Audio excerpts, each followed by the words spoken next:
The most prominent type of bullying, in my opinion, comes over the internet. It can come through your home where you feel the safest. You turn on that computer and the next thing you know, you're being bullied by friends or people who don't really know you. They're just being mean. Two facets of bullying today that really concern me, because I think they're closer to me, would be that which takes place in the schoolhouse, the school room, and that which takes place in the schoolyard. Those are two different settings involving the same people, but provide opportunity to prey, P-R-E-Y, on other people, their strengths or their fears.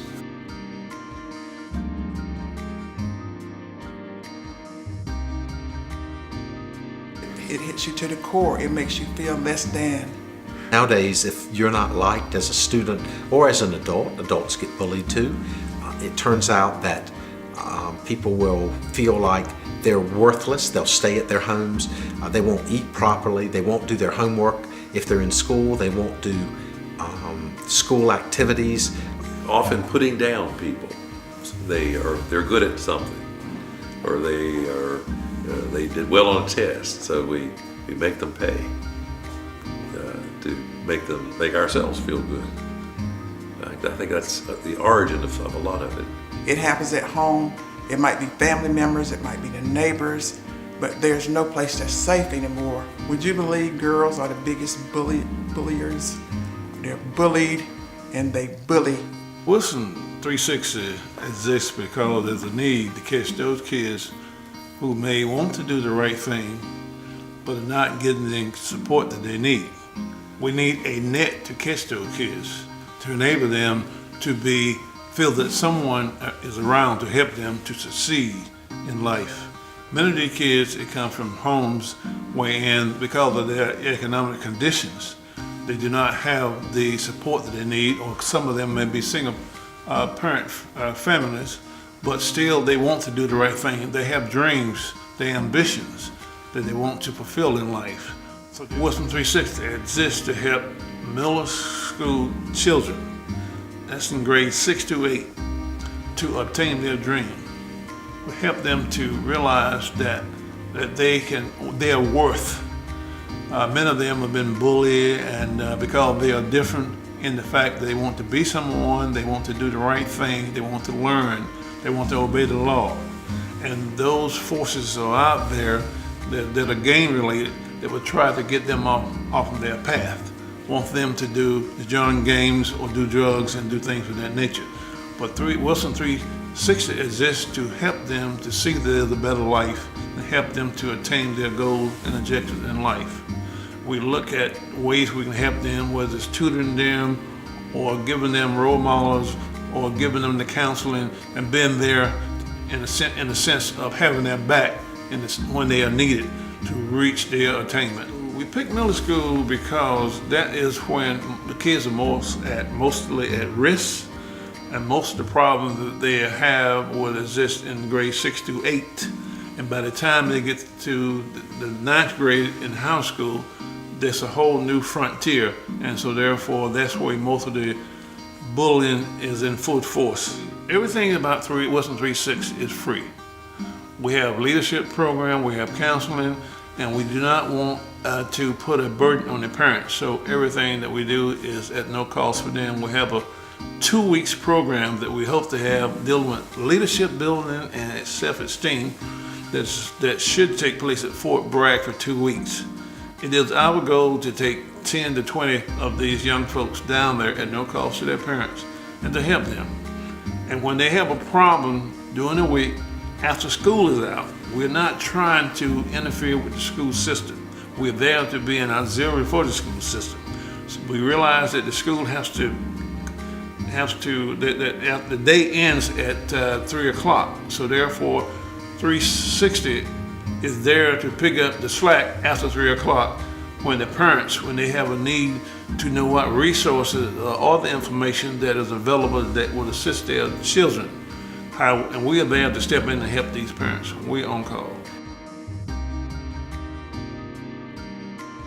One of the worst places for me was in the home. I was told that I had big lips. I'd never be anything. It got so bad that I drank a glass of Clorox trying to kill myself. I felt like there was no other choice. No one cared about me. My sister had graduated, being 7 years older than me. She left home, and the pressure just got to be too much. And I felt like the only way to get through the pain was to just go to sleep and not wake up. And the bad part about it is sometimes there's no one to talk to. With me, the only person I had to talk to was my grandparents. And luckily, my grandparents got me outside into gardening and fishing and doing other things, and it developed my self-worth. I became an avid fisherwoman, and that's my hobby today. So there are things that can happen in the home that no one knows about that can cause a child so much stress and emotional turmoil from the bullying that they see themselves just going to sleep and having peace. The suicide rate among children who are bullied is very high. They don't have anywhere to turn to. They don't have any place to turn to for help. They don't have people there that can talk them through situations or give them choices. And it's sad because there are so few people available to help those kids. At school, when you're bullied, there's usually somebody around that you can go to. But once you leave that school building and the school grounds, you're on your own. It's a war zone out there. And I remember the ditch at my elementary school, my first elementary school. The boys bullied me so badly that they would chase me down and tear my clothes off and push me in the ditch. And my mom said to me, if you come home one more time with your dress torn off, I'm gonna beat you all the way back to school. That was my incentive to then become one of the what? Mean Girls. That movie, Mean Girls, we girls can get mean when we have to. That is why Wilson 360 is so important in this town. In high school, and they name calling and so forth like that. And they, one of the most common names they used for me was, well, I had several. They called me Big Head Bob. They called me Khrushchev. And then I had a name to call,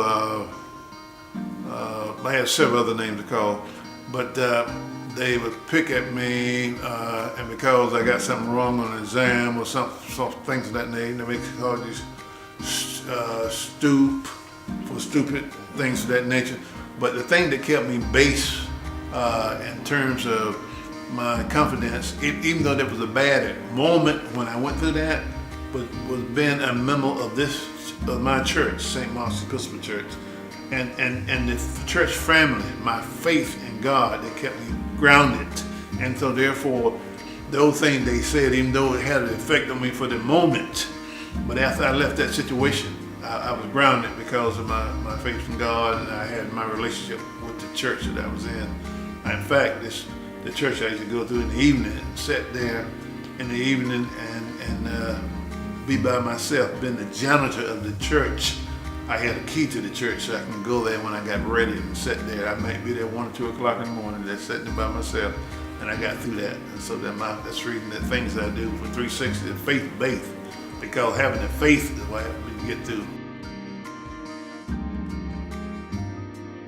The most painful parts of the whole subject of bullying has to do with the fact that the costs come in so many different ways, and often they perhaps are internalized, and that's where they stay. But it still takes a toll on that person who's been made to feel less than a real person, or less than they truly are. On the other hand, sometimes the costs are acted out, and that putting into action means